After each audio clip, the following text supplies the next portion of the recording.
नमस्ते दोस्तों, बी ए turtle trading और इन्वेस्टिंग में आपका स्वागत है। आज जो हम स्टॉक डिस्कस करने वाले हैं उसका नाम है Balmer Lawrie and company limited.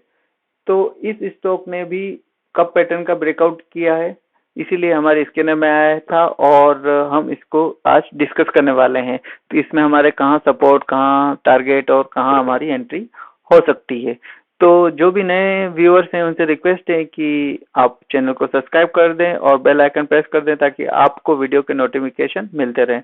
अगर आप वीडियो कुछ इन्फॉर्मेशन चाहिए और डिस्कशन भी करना चाहते हैं तो आप टेलीग्राम चैनल में जुड़ सकते हैं, जिसमें अपन डिस्कशन भी कर सकते हैं और आपको इन्फॉर्मेशन जैसे कि क्या वीडियो डाल रहे हैं या क्या जो अपडेट्स हैं वो उसमें मिलती रहेगी। वो फिर टेलीग्राम चैनल है, कोई इसमें एडवाइस या वो नहीं मिलती आपको। ठीक है, आप ज्वाइन कर सकते हैं अगर चाहिए चाहते हैं तो।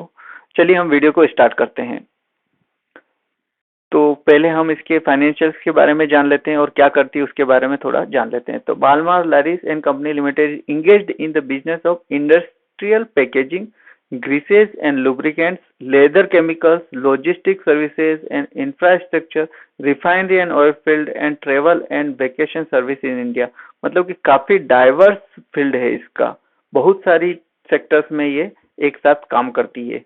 अब इसका मार्केट कैपिटल की बात करें तो 2887 करोड़ का है, जो कि एक स्मॉल कैप कंपनी है। स्टॉक का पी 17.28, तो वैल्यूएशन आप कह सकते हैं कि थोड़ी अच्छी, मतलब अच्छी वैल्यूएशन पे आपको मिल रहा है। आरओसी 10.3 है और आरओसी 5 ईयर का भी 11 है, मतलब कि एक कांस्टेंट ही है।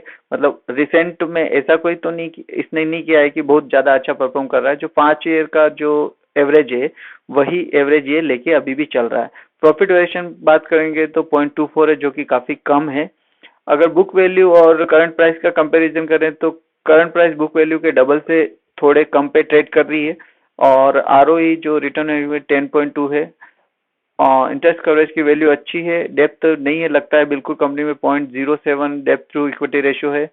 और अगर आप बात करें डिविडेंड की तो अच्छा खासा डिविडेंड देती है 4.45% का। और फेस फ्री कैश फ्लो भी है इस कंपनी के पास। और अगर चार्ट पे देखते हैं तो ये कंपनी अप ट्रेंड में है। 108 का लो बनाया था और अभी ये 170 के आसपास ट्रेड कर रही है। प्रो और कॉन्स की बात करें तो कंपनी इज ऑलमोस्ट डेप्थ फ्री है। Stock is providing good dividend yield है और company has been maintaining a healthy dividend pay out of 80.2%।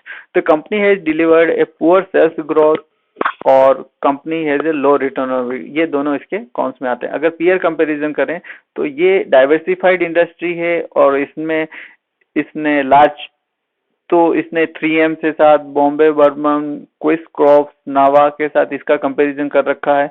उन सब में अगर कंपैरिजन के देखें तो नावा का जो पीई है वो सबसे कम है। और अगर प्रॉफिट की भी बात करें तो उसका प्रॉफिट वेरिएशन भी काफी अच्छा है। तो ये अगर सेम इंडस्ट्री डाइवर्सिफाइड में अगर आप इन्वेस्ट करना चाहते हो तो नावा एक बेटर ऑप्शन हो सकता है बालराम लारिस से।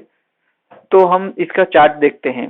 तो चार्ट में अगर आप देखेंगे तो ये एक तरह से टोटल अप ट्रेंड में ही है। इसने जो बार बार आ रही है 200 ईएमए अभी इसका बनना चालू हो गया मंथली चार्ट में और उसने उसका एक बार सपोर्ट भी ले चुकी है। और आप देखेंगे तो ये हायर हाई के स्ट्रक्चर में, हायर लो के स्ट्रक्चर में ही है। जो ये 2020 की बात है जब ये नीचे आया था, उसके बाद से अगर आप देखेंगे तो ऐसा नहीं हुआ है।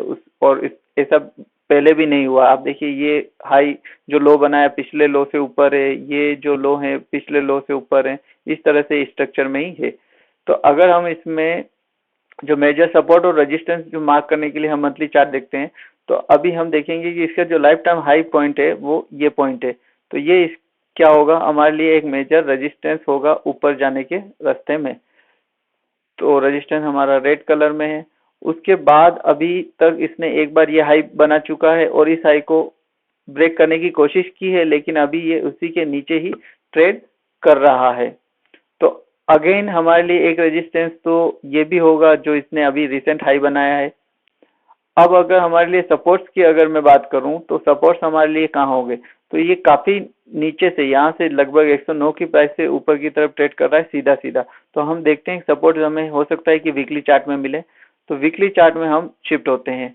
तो वीकली चार्ट में आप देखेंगे कि ये ईएमए का सपोर्ट लेते हुए ऊपर बढ़ रहा है। तो अगर जब तक कि ये हमारा जो लास्ट बार इसने ईएमए का सपोर्ट लिया था 144 के प्राइस के आसपास, और अभी जब ये रिसेंटली इसने जो रेड कैंडल बनाई पिछले वीक में, और वहां पे इस 175 के आसपास ये उससे सपोर्ट लेके ऊपर की तरफ आया है।